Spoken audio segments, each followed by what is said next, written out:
You're listening to the Kitchen Confession Podcast with Chef Mary Mammoliti. Hey guys, it's me, Mary Mammoliti, and today we're going to be doing things a little differently on the Kitchen Confession Podcast. We're chatting with Matt Agnew, our producer and editor. He's going to be bringing us headlines from the world of food and agriculture. But before we do that, let me take a bit of time to remind you all of the recipes and rants you can find on kitchenconfession.com, like my latest travel guide and foodie finds of the Azores. Hey Matt, how's it going? Well, hi. I'm doing great, thanks. Well, finally, I get you on. I know I'm on the business end of the microphone today. Always. All right, down to business. You've got some articles for us today. What do you have?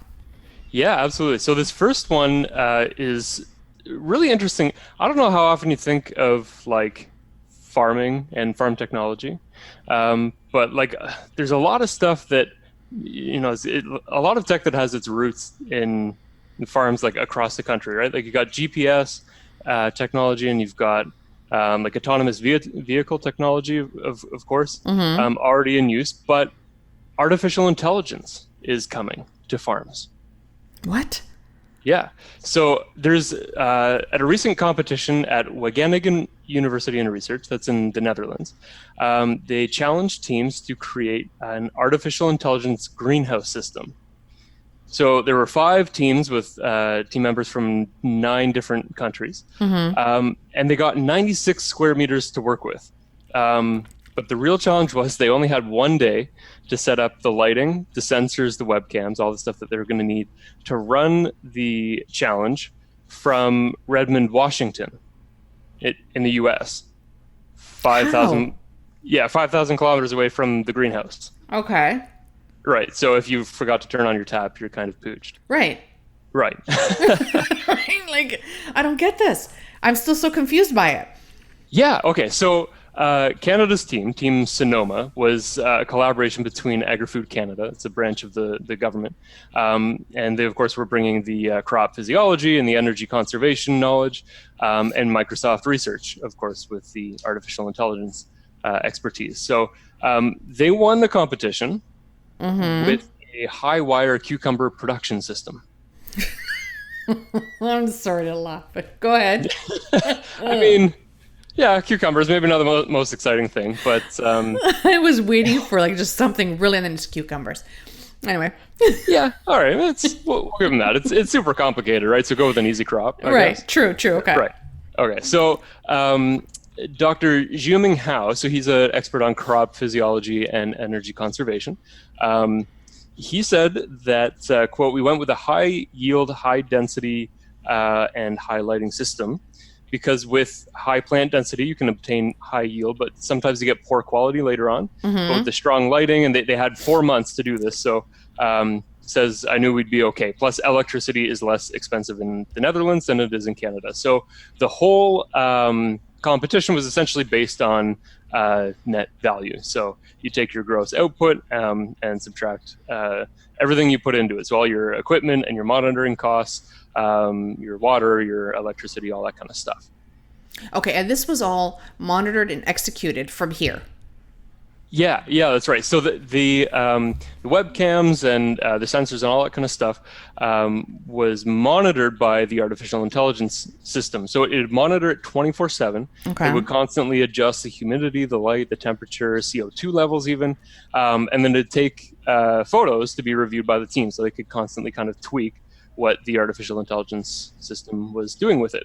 And Dr. Hao every morning would sift through over 300 photos every morning. Wow. That the AI optimizer was taking for revision. 300 photos of cucumbers. No, okay. Do you think you scroll through more than 300 photos before noon on Instagram? Oh, easy. I just wonder if like it's 300 photos a lot to go through in the morning, or... But like, I mean, they're cucumbers. Really, what's happening? Nothing. Just it's a cucumber. Well, so every morning, so he's sifting through 300 photos instead of going on Instagram, and so he's checking for the climate and the plant growth. And I love how you keep on throwing in that Instagram. I'm just saying, because we've talked about this before. Yeah, and you know that's an accusation because I'm not on Instagram. I know that. Okay, just as long as you know. Yeah, so he'd go through and check climate, plant growth, cucumber yield, and the grade, the quality. And they would tweak the settings of the artificial intelligence optimizer so it could continue 24/7 adjusting all those factors to keep everything growing healthy. Okay, so now they've got this. They've won the award. This was for what? What are they planning to do with this? Well, Did they mention? I think the ultimate goal is looking at how artificial intelligence can manage to get higher crop yields, because of course population densities are higher than they ever have been. Urban sprawl is wiping out a lot of farmland, and so they're just looking for a way. So like, obviously because people can't monitor stuff 24/7, but the AI can and constantly make those little tweaks that lead to higher quality and higher yield. So you get more out of the available farm space. And it's in an industrial setting as well. So they're talking about that high wire cucumber system. It's a way to get a greater density of farming area out of the same footprint, right? Now, could this potentially eliminate the farmer? That's an interesting question. I mean, I don't think that it eliminates the farmer per se, but I think it changes the role of the farmer maybe a little bit. I could see, yeah. Well, because there has to be some type of human interaction with that. Yeah, for sure. Well, and that's where you see Dr. Howe. He's sifting through all the photos to make sure that the AI is making the adjustments properly. So, I mean, you've got that monitoring role, and of course, the greenhouse doesn't set itself up. It definitely needs the farmers and the technicians, and there's definitely lots of jobs still in this kind of system, I would imagine. But I think cucumbers is obviously a pretty simple one to start with, but as it sort of evolves and they apply that kind of technology to some more complicated crops, it could definitely help with food sustainability. Because I mean, even look at the situation, I think, in the north of Canada, where you can't get any fresh produce for less than an arm and a leg. But if all this is done indoors in a really controlled environment, constantly monitored by AI, I mean, you might be able to get some more, higher quality product, less, issues with shipping and, supply chain and that kind of thing into regions. And then if it can still be monitored remotely, right? This challenge took place 5,000 kilometers away. So, I mean, maybe you have your farming centers in the local communities where they need to be monitored from, See, and maybe I have to try and change the way I look at this, because I didn't think that. I didn't go that route. I didn't think of, using this in areas where you can't grow an abundance of certain vegetables or whatnot. Yeah, for sure. Well, I think the most interesting part, I mean, aside from the AI, is just the distance monitoring, right? Yeah. So anyway, I thought it was super cool. I mean, I don't know, have you ever been to Disney? Yes. Have you? I don't know if you know of the Magic Kingdom's Tomorrowland, right? I got hit on by Goofy there, but anyway, that's another story for another day. Yikes. Well, a little less scary than that. There's a ride there, and I don't know if I'm like a bit of a nerd for loving this one. It's not like the most exciting ride by Disney standards, but it's a really cool little ride, and it's air conditioned. It's like the ride you get away from the heat from, in the middle of your busy day.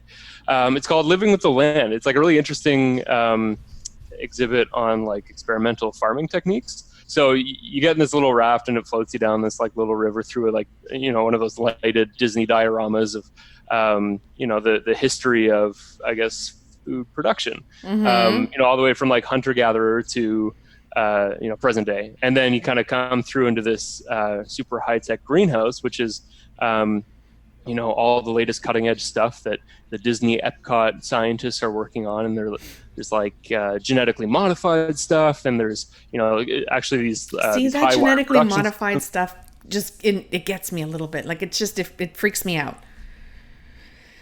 Yeah, Frankenstein that's flowers. I understand why some people think that, but I mean, sometimes genetically modified is as simple a thing as making a crop of corn more resistant to disease, right? No, I should really start looking at things the opposite side. I'm kind of like, I hear genetically modified. I think of Frankenstein flowers. I know it's super villainized in media, but Yeah. um, there are some good things to it, I think. But anyway, I mean, the whole thing is just that it's all experimental, right? Maybe it's not the best to be using right now, but scientists are working on it. So yeah, there's lots of interesting things they're doing, including hydroponics, and all kind of working towards that high yield, high density production for more sustainable food production. I Now, just are think these all in the test process? Test yeah, stages, right? yeah, it's kind of like why it's in that like high tech exhibit rather than I'm sure they have like other production fields going at the same time, but they're just showing off the latest and greatest, I guess. Of course. Yeah. I would. So moving on to our next article. This one I thought was really cool. It's a little bit older in the headlines, I think, but I wanted to bring it up because I don't think a lot of people have heard about it. Yeast is making headlines in beer and booze. Come on. Yeah.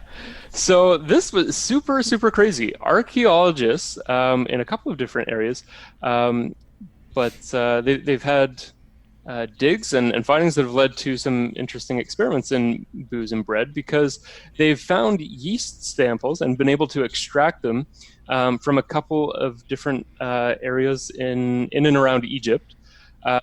The first one came from bread that was found preserved in a mortuary temple for Pharaoh Mentuhotep II. Stop it.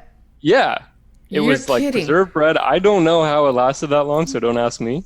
But No way. yeah, they resurrected this bread sample. So weirdly enough, this was this particular one, a guy by the name of Seamus Blackley, who is the creator of the original Xbox, which is a gaming platform. He's also a physicist and a self-professed bread nerd. Didn't really know that there was such a nerd culture around bread But so there is. specifically. But There is. Okay, and I'll Yeah? explain to you why. Yeah, because I was just at a family picnic this Sunday. mhm, And of course, we're Italian. Huge family picnic. sure. And my cousin, who I love dearly, he grows his own yeast. So he makes the sourdough that is unbelievable. Really? Yes. Yes. And his yeast is now 3 years old. And he's cultivated this from wild yeast culture? Yes. Okay, so I'm just going to share this because this is only something I've learned recently because I'm kind of into home brewing a little bit. So I've been learning a lot about yeast recently. Okay, talk to me. And so Teach me your so ways. for the listener, yeast is like it's a single cell organism and it consumes sugar and it gives off CO2 and alcohol. So that's why it's used in brewing and in baking. But wild yeast can be found like anywhere. So if you had like a wild yeast brew is what I've been reading on some forums, is when you essentially just like mix up your grape mash or whatever is your beer wort, and you kind of leave it open. I've seen some people cover it with like linen or something like that, something permeable by air, but you got to mix it up and aerate it every day so that there's enough oxygen for the yeast to get going. But there's yeast anywhere. It'll just kind of float in, and when you harvest the grapes out of the vineyard or whatever, there's already like yeast organisms on all this stuff, and it will find its way in through the air and that kind of thing. So cultivating yeast starts by just having access to sugar, I guess, and providing the right kind of environment for it. So your cousin has cultivated his own like strain of yeast that started from like a wild yeast sample, I guess, right? I think so. He was telling me, but I was so excited that it was 3 years old and that I had this piece of bread like literally hanging out of my mouth while he was telling me. And I couldn't think of anything because it was more just focused on the sourdough. Yeah, right? it was so good. Well, that's really interesting. So Seamus Blackley teamed up with a biologist from the University of Iowa and an archaeologist, an Egyptologist also from University of Queensland in Australia. And so together they were able to find a way for Mr. Blackley to extract the yeast strain without damaging it. And he then used it to create his own sourdough bread, and he described it as having a crumb that is light and airy, and the aroma and flavor incredible. Something like what I ate. Yeah. Wow. Okay. So I need to. How would they? So did they find? Look, I'm speechless. I'm fumbling over my own words because I can't believe they found this yeast.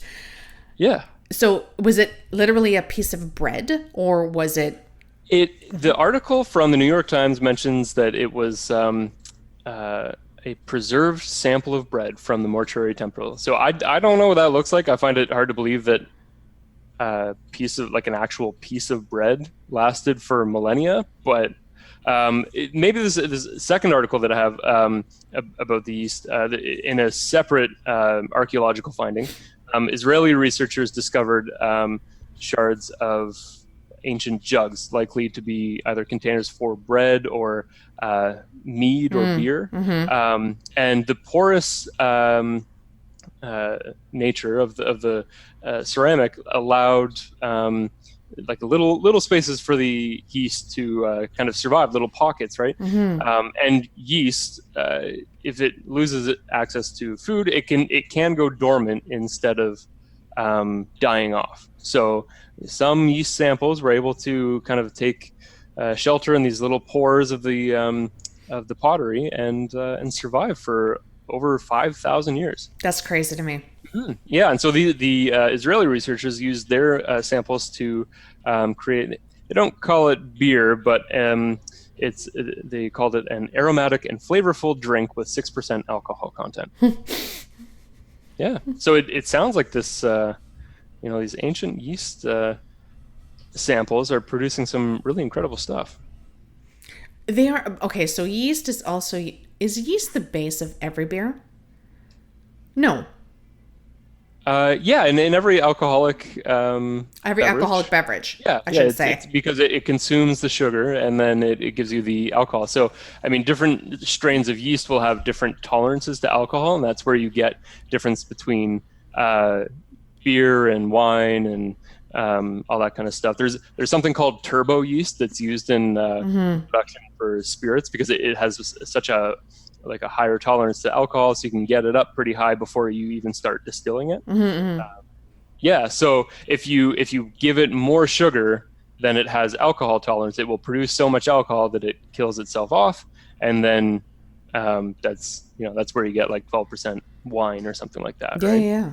It kind of kills itself off, and then you can't produce any more.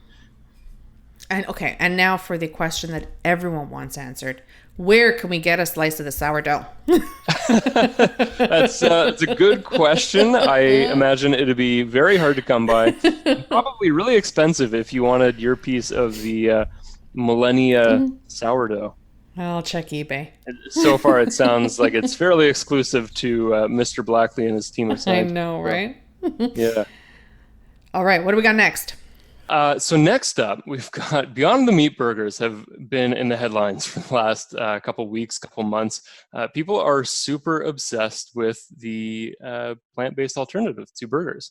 In an article from the CBC, they're calling into question whether or not the Beyond Meat burger is, as marketed, a better option for you.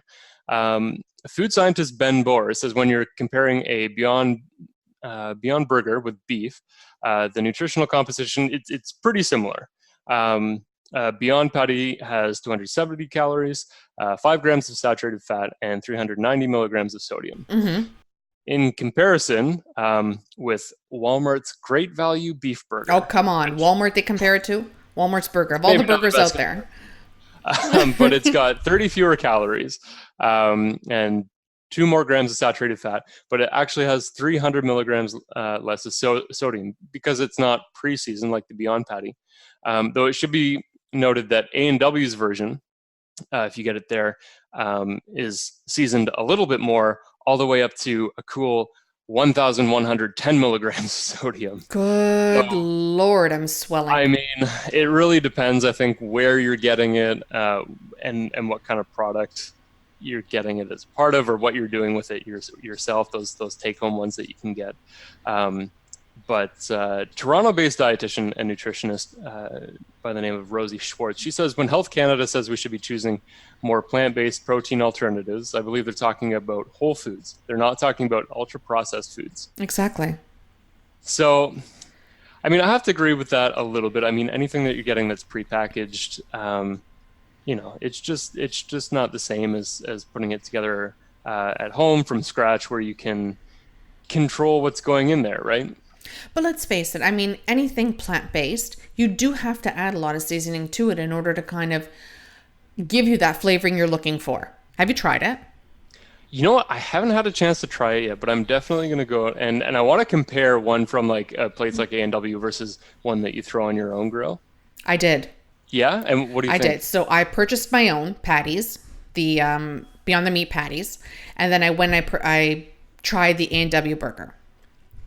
Granted, they're both very good, but you do taste a lot more seasonings in the A&W burger than you do in the one that you purchase prepackaged. Would you have either of them again? I would probably, I would, but it's not something that I'm going to say, oh, I have to have it. Sure. Yeah, it's not like a craving, right? Right. So there are a lot of things that I do crave. Yeah. This would not be one of them. But it is good. So if you're looking to reduce the amount of red meat, your meat consumption, and you want to start moving over to plant-based, this is a great way to start moving over. Definitely. I think you had a great conversation with Hannah Sundarani of Two Spoons. I think that was from our July 24th episode. You guys really got into conversation about using the Beyond Meat stuff. I know that's the brand, but there's other brands out there as well. But using the ground beef alternatives. So, but I think what you're kind of hitting on there that's interesting is replacing beef, which brings us to the Blended Burger Project. Is a really interesting initiative because beef, as we know and have heard, has a big carbon footprint. So it's an initiative to replace 30% of the beef in a traditional burger with mushrooms or other substitutes, not for flavor, not for anything other really than just helping to reduce the carbon footprint of beef. So in doing this, it would save as many emissions as taking 2.3 million cars off the road and conserve as much water as 2.6 million Americans use at home each year. That's incredible. I'm just sure by Big making Beef that, is going to have an issue with. Of course. I mean, you're going to piss off someone down the road. No matter what we do, whenever you try to make a change, it's going to be bothering someone. But in this case, I didn't realize the impact that would have just by swapping out 30%. I'm into making my own burgers for the grill or something like that if I'm feeling fancy, but like I also totally will go to Costco and just get like a sleeve of their, standard burger. And if that was made up of 30% mushrooms, I probably wouldn't know or care because those are ones that I'm just slapping on the grill anyway, right? Right. Have you done the whole portobello burger? I have. And? I do enjoy it. I will admit to being really terrible because I've not made a really good one. I've made like passable ones, but I treat the portobello on the grill as if it were a burger, and like I remember about it as often as I would if I was taking care of a burger on the grill. Right. And so I've come out to some really scorched mushrooms in the past. So my first couple experiences, maybe not so great. I do really love throwing a portobello on top of a traditional burger. And that's where I was going to go with it. Yeah. That's good. I mean, even if you could take away the bun. I couldn't care less. But if you put that portobello on top of a burger, that's a good time. Or stuff the portobello and then put the burger on top, and I'm drooling. For sure. There's a lot of great combinations you can do with that. So really cool combinations. I mean, I enjoy it with a burger, and maybe if I had some mushrooms in the fridge and was out of a burger, I wouldn't turn my nose up at it. Yeah, I'm definitely going to try the mushroom substitution. I mean, you would probably have to cook that up beforehand, release some of the water. I think so, yeah. That'd make a big difference. I like this. I've learned a lot. Yeah, some pretty cool and crazy headlines from food technology and agriculture. So what's going on in your kitchen this week? My kitchen, loved it. I don't know if you've heard of zucchini blossoms, I squash haven't. No. blossoms, zucchini blossoms. Um, I just picked a whole bunch of them Do you use that in your cooking or just like as a garnish? in my cooking. That's the star of the Oh wow. dish. Really? Yes. I've never heard of Yes, that. I grew up on these. And when it was around during the summer, whenever we can get our hands on any of them, everyone would just kind of fight for them because we make zucchini fritters with zucchini and the blossoms. Really? So what's cool about the blossom, I know people are probably thinking, oh my God, you're eating flowers. But yeah, I am. But there are edible Yeah. flowers. Yeah, But for this sure. one here, what's really neat about it is the actual blossom tastes like zucchini. So it's got a milder taste. It's not as strong. Right. And do you throw it in with the batch like raw? Do you saute them out Raw, first or raw, something? definitely raw. I've heard of people salting them and, kind of squeezing the water out slightly. I Right. don't do any of that. I just take the whole flower as it is, the blossom as it Right. is. I remove the inside and the bottom where the stem actually connects. And then Right. you're left with just the petals. Oh, I see. Yeah. Okay. And then you honestly chop that up roughly, give it a good chop, toss them into the bowl with your flour and water, some baking soda, baking powder, a couple of other ingredients, and then you just fry them.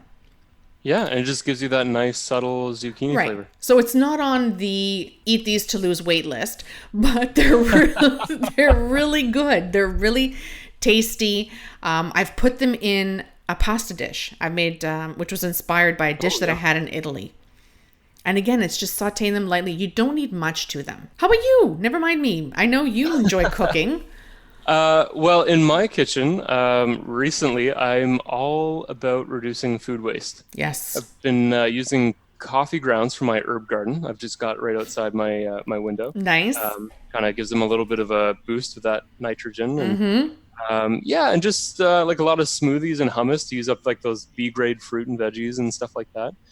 But I also this week I started at the start of the week I just started a stock bag, and I just throw little ends and bits of onion and celery, carrots, like the little bits that I couldn't use or was too small and not Yeah, that's quite what I was right. going to suggest doing. Just pitch them into the stock bag, and then I'd already planned to do a roast chicken that week. So Mm-hmm. at the end of the week, I just threw everything in the stock bag into the Instant Pot, and it's great because you can just set and forget it. And then yeah, I came away with a super awesome chicken stock. I got about 4 or 5 mason jars worth. And yeah, that's all stuff that I just would have tossed, and then of course go and spend $2 a bottle on chicken stock at the store. So Exactly. it's not saving a lot, but you just feel a little bit better about what you're saving and that sort of thing. And the batch that I did, I had some leftover fennel in it, added just like a really nice Oh, little bit of nice. levity to the chicken stock. It's something you don't get in like store bought.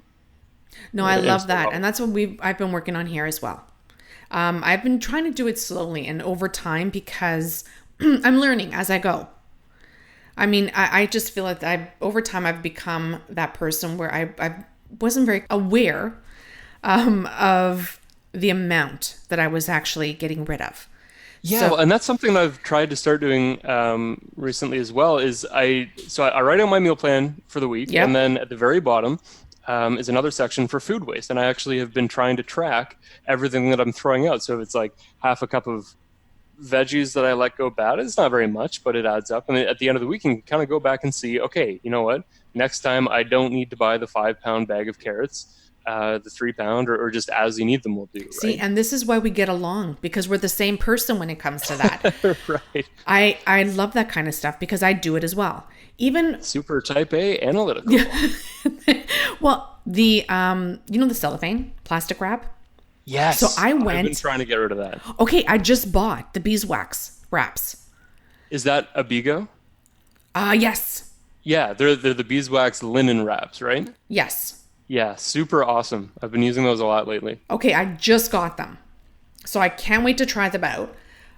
Do you find cleaning them fairly easy? Oh, super easy. I mean, basically what I do, like I have a granite countertop, so I just like put them on the countertop and like scrub them with my dish Yeah, scrubber. yeah. But pro tip, do not run them under hot water. I think it says that probably on the box somewhere, Yes. but because it's beeswax, you can melt it away and like it'll wear through faster. One more thing I want to squeeze in here before we wrap up here. Tell me. I got a new knife sharpener, and I've gone through so many different kinds. But you always hear you got to have a Oh, sharp knife in the kitchen, and yes, a do sharp tell. knife prevents, Yeah, yeah, because I'm looking for one. slip and all that kind of stuff. So the one I found, and we're not getting paid for this, it's just my absolute favorite thing. It's called the Spyderco Sharp Maker. I like the name. The only place I found it is on Amazon. Yeah, so it's really cool. It comes with it's like a little black base, and it's got angled slots for these triangular shaped sharpening stones. And what's cool about it, it has 30-degree and it has 40-degree slots. So when you put them in there, the sharpening stones are already angled. And then what you do is you drag your knife. You just keep it as vertical as you can. And you just drag it first on one side, then on the other, and it creates that really perfect 30-degree angle. I'll be honest, I've ruined a good couple of knives just because I haven't been that great at using a whetstone. I don't think a lot of people are really able to hold it at that perfect angle. Yeah. But yeah, this kind of does that thing for you. So, and it comes with like a little hand guard, so you don't hurt yourself while you're sharpening them. But it comes with like this, like a rough grit and a fine grit, and it takes it to a razor sharp fine every time. And it just like you just have to set your knife on that tomato and just like That's eases it. through the skin, And that's Oh, always. yeah. I don't know about you, but slicing tomatoes is kind of my mark for whether or not my knife is sharp, because if you go to slide it through and it's like pressing and like pinching the skin before it finally Yeah. goes It's through, peppers. it's Bell peppers. bell peppers is a good one too. Yeah. Yeah. If you can Absolutely. cut So, through that, that's it. Yeah, so I'm loving my new knife sharpener. oh, Spyderco. Frank's going to be happy now. Check it out. Well, that was interesting, exciting. Now I'm starving because we're talking about food and things that are happening in food, and we're talking about burgers. Of course, time Right. to cut and go make dinner. It's that time. We've reached the end of another show. Be sure to visit kitchenconfession.com for more recipes and foodie finds. I'd like to thank producer and editor Matt Agnew, and I'm Mary Mamaliti. See you at the next episode.